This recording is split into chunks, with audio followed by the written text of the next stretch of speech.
Very good morning అమ్మ. Today's concept is Java script. So అంటే మనం జావా స్క్రిప్ట్ గురించి నేర్చుకోవాలి ఇప్పుడు. సో మొన్నటిదాకా మనకి సిఎస్ఎస్ గురించి అయింది. సో జావా స్క్రిప్ట్ అంటే ఏంటి, దాని డెఫినేషన్స్ అంటే ఏంటి, అసలు ఇది ఎందుకు ఉపయోగిస్తారు ఏంటి అనేది మీకు ఇప్పుడు చెప్పడం జరుగుతుంది. ప్రీవియస్గా మొన్న మీకు నోట్స్ కూడా పంపించాను. సో ఒకవేళ ఎవరైనా రాసుకోకపోతే ఒకసారి రాసుకోండి. సో ఓకే,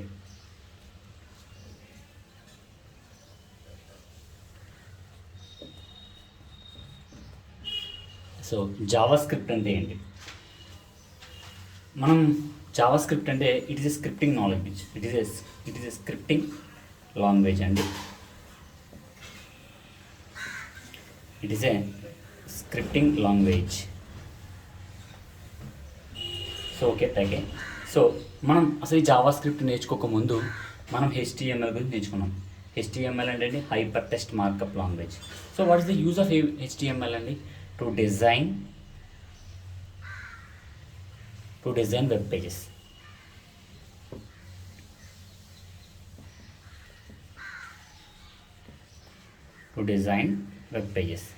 మరి జావా స్క్రిప్ట్ ఏంటండి? జావా స్క్రిప్ట్ కూడా to design web pages. JavaScript ఎందుకండి? To design web pages.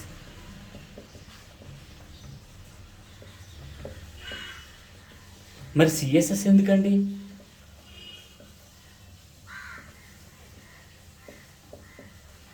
To make stylish of web pages. CS అంటే క్యాస్కేడింగ్ స్టైల్ షీట్స్.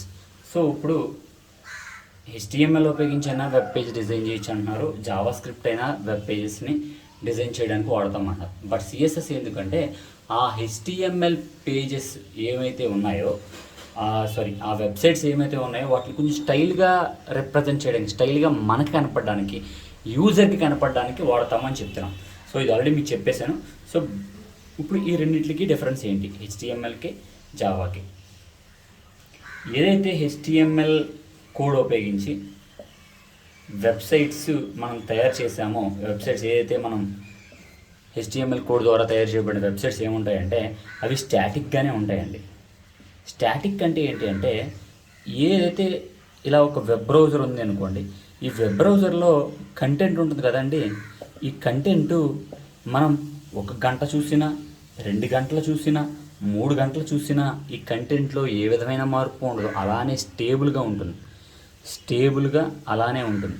ఒకవేళ ఈ కంటెంట్లో మనం ఏదైనా ఒక HTML కోడ్ ద్వారా తయారు చేసిన కంటెంట్లో ఏదైనా ఒక పిక్చర్ ఉందనుకోండి, ఇలా ఒక పిక్చర్ ఉంది. ఈ పిక్చర్ని మనం మౌస్ ద్వారా మనం మూవ్ చేయాలి అనుకుంటే వీ కెనాట్ మూవ్ అండి. ఎందుకు? HTML కోడ్తో తయారు చేయబడిన వెబ్సైట్స్ స్టాటిక్, అంటే అలా స్టాండర్డ్గా స్టేబుల్గా ఉండిపోతాయి. బట్ వీ కెనాట్ మూవ్ అండి. అలాగే చూడండి, ఇప్పుడు మన వెబ్సైట్స్లో మూవింగ్ ఇమేజెస్ వస్తున్నాయి.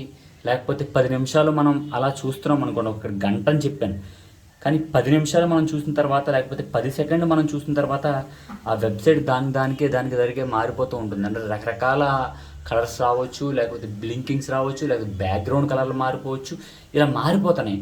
అంటే HTMLతో తయారు చేసిన వెబ్సైట్ మారడం లేదు. కానీ ఇప్పుడు మనం చూస్తున్న వెబ్సైట్స్ చాలా వరకు 10 సెకండ్లు మనం చూడగానే కొత్తగా మారిపోతూ ఉన్నాయి. సో ఎందుకు మారిపోతున్నాయి అంటే రీజన్ ఓన్లీ జావా స్క్రిప్ట్ అండి. Only Java script. అంటే ఏదైతే వెబ్సైటు స్టేబుల్గా నిలబడుతుందో ఆ వెబ్సైట్స్ని HTMLతో తయారు చేయబడిన వెబ్సైట్స్ అంటారు. దాన్నే స్టాటిక్ వెబ్సైట్స్ అని అంటారు. Static websites are static web pages.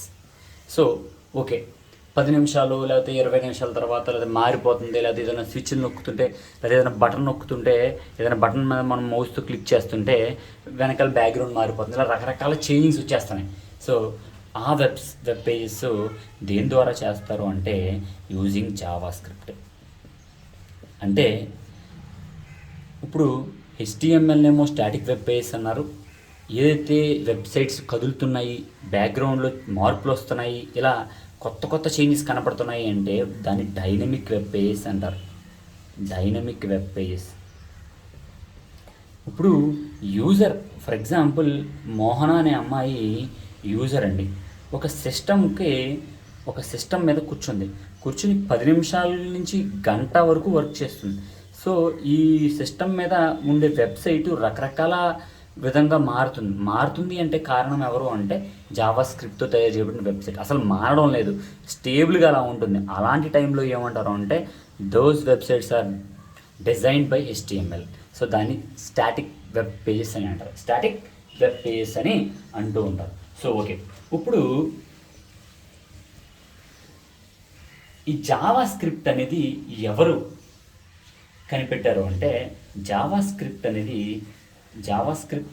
Was invented by Brendan Eich. So ఎక్కడ కనిపెట్టాడు అంటే అట్ నెట్ స్పేస్.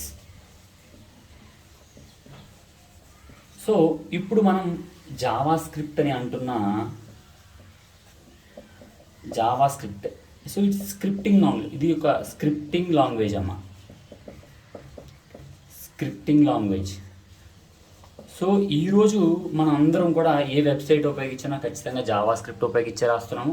కానీ దీనికి ఒక ఒరిజినల్ నేమ్ ఏంటి అంటే ECMA స్క్రిప్ట్ అని అంటారు. సో ఎందుకు ECMA స్క్రిప్ట్ అని వచ్చింది అంటే ECMA అనే ల్యాబ్లో ఈ స్క్రిప్ట్ అనేది తయారు చేయడం, జావా స్క్రిప్ట్ అనేది ఫస్ట్ మనకి ఇన్వెంట్ చేశారు, అంటే ఫస్ట్ కనపడడం జరిగింది. సో జావా స్క్రిప్ట్ ఎప్పటి నుండి మన యొక్క ఒపెరా మినీలో కావచ్చు, లేకపోతే క్రోమోలో కావచ్చు, లేకపోతే మొజిల్లా ఫైర్ ఫాక్స్లో కావచ్చు, లేకపోతే ఇంటర్నెట్ ఎక్స్ప్లోరర్, ఇవన్నీ ఏంటి వెబ్ బ్రౌజర్స్. ఈ వెబ్ బ్రౌజర్స్లో ఎప్పటి నుండి మన వెబ్సైట్స్ మారుతున్నాయి, మన వెబ్సైట్స్ బ్యాక్గ్రౌండ్ కలర్ మారిపోతున్నాయి, మనిషి కూర్చునే కొలిది అంటే సిస్టమ్తో యూజర్ ఇంటరాక్ట్ అయ్యే కొలిది మారిపోతుంది అంటున్నారు కదా సార్. ఎప్పటి నుంచి మారుతుంది అంటే 1996 నుండి ఇలా వెబ్సైట్స్ యూజర్ కూర్చునే కొలిది రకరకాలుగా మారిపోతుంది. అంటే యూజర్ ఇంటరాక్టింగ్ సమయం బట్టి ఈ యొక్క వెబ్సైట్స్ రకరకాల కంటెంట్ని డిస్ప్లే చేస్తుంది. ఇప్పటి నుంచి 1996 నుండి. సో ఓకే, సో చూడండి మనం ఎందుకు జావా స్క్రిప్ట్ ఉపయోగిస్తాము, why we use JavaScript. JavaScript ఎందుకు ఉపయోగిస్తాము అంటే, సో ఫర్ ఎగ్జాంపుల్ యూజర్ ఇలా తన మౌస్ తోటి ఒక ఫోటోని డ్రాగ్ చేయాలనుకున్నాడు. మామూలు HTMLతో అయితే కుదరదు, జావా స్క్రిప్ట్ అయితే కుదురుతుంది. సో అలాగే ఏదైనా బ్లింకింగ్స్ రావాలనుకున్నాడు, బ్లింకింగ్స్ అంటే చూడండి మన న్యూ రిజల్ట్స్ వచ్చిన టైంలో న్యూ అని ఇలా బ్లింకింగ్ వస్తుంది, రెడ్ వైట్ బ్లింకింగ్. అలా బ్లింకింగ్లు రావాలి, రకరకాల ఇమేజెస్ రావాలి, రకరకాలుగా మారిపోతూ ఉండాలి అంటే ఆ వెబ్సైట్స్ని జావా స్క్రిప్ట్తో తయారు చేస్తారు. సో ఓకే, ఇప్పుడు జావా స్క్రిప్ట్ అనేది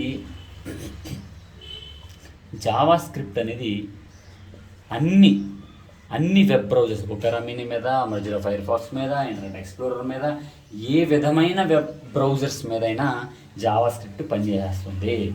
సో మనకి చూడండి జావా స్క్రిప్ట్ యొక్క ఫంక్షనాలిటీస్ ఏంటో చెప్తాను చూడండి. మీరు ఎప్పుడైనా గమనించారు లేదో, మనకి ఒక్కొక్కసారి కొన్ని వెబ్సైట్స్ మనం ఉపయోగించినప్పుడు అరే బాబు మీ సిస్టంలో టైము డేటు మార్చుకోండి లేకపోతే ఈ వెబ్సైట్ ఓపెన్ అవ్వదు అని చెప్తూ ఉంటారు. ఎప్పుడైనా గమనించారా? సో ట్రై చేయండి, చెప్తూ ఉంటుంది టైము డేటు తప్పు ఉన్నాయి, సో మార్చుకుంటే కానీ ఈ వెబ్సైట్ ఓపెన్ అవ్వదు అంటారు. అసలు మన సిస్టంలో టైము డేటు ఎక్కడో ఇంటర్నెట్ ఎలా చెప్తుంది? మనం తప్పుగా పెట్టుకున్నామని మనం మనిషి అయ్యుండి మనకే అర్థం కావట్లేదు. How the system was sowing reason Java script. Java script will correct date and time కూడా. అలాగే మనం ఏదైనా పాస్వర్డ్ పెట్టామనుకోండి, ఆ పాస్వర్డ్ ప్రొటెక్ట్గా ఉంటుంది అంటే కారణం Java script. So okay, next ఇప్పుడు మనకి అసలు జావా స్క్రిప్ట్ ఎలా రాస్తాం, Java script code, how we can right Java script code. How we can right Java script code. So ఎక్కడ రాస్తాం, ఎక్కడ how we can right Java script code and ఎక్కడ, ఎలా రాస్తాము, ఎక్కడ రాస్తాము, ఎలా రాస్తాము, ఎక్కడ రాస్తాము. సో ఎలా రాస్తాము అంటే జావా స్క్రిప్ట్ కోడ్ అనేది స్క్రిప్ట్ అనే ట్యాగ్లో రాస్తాం, స్క్రిప్ట్ అనే ట్యాగ్లో రాస్తాం. So sir tell me one example. So ఏంటి అంటే script type is equal to text slash JavaScript double inverted కామాస్లో ఓపెన్ చేసిన క్లోజ్ చేసాను. సో ఇక్కడ టైప్ అంటే ఏంటి అంటే స్క్రిప్ట్ అంటే స్క్రిప్ట్ ట్యాగ్ ఉపయోగించి మనం రాస్తాం. సో ఇక్కడ ఏదో రాస్తాం.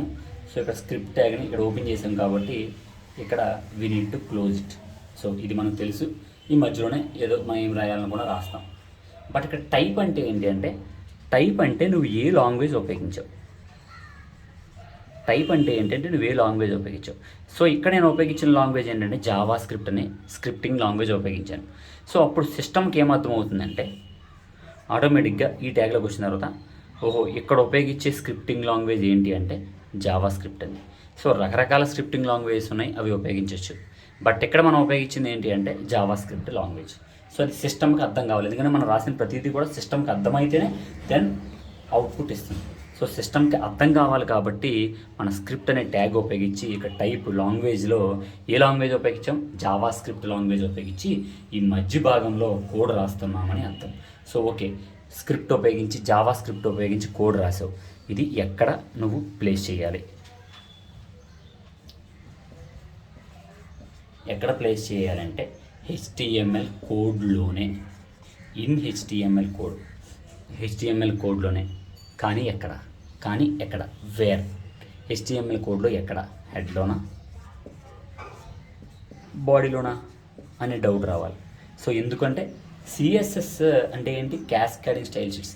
సో వెబ్సైట్స్కి రకరకాల స్టైల్స్ ఇచ్చాము. ఆ స్టైల్ ఎక్కడ ఇచ్చాము, మనం హెడ్ ట్యాగ్లో ఇచ్చాము.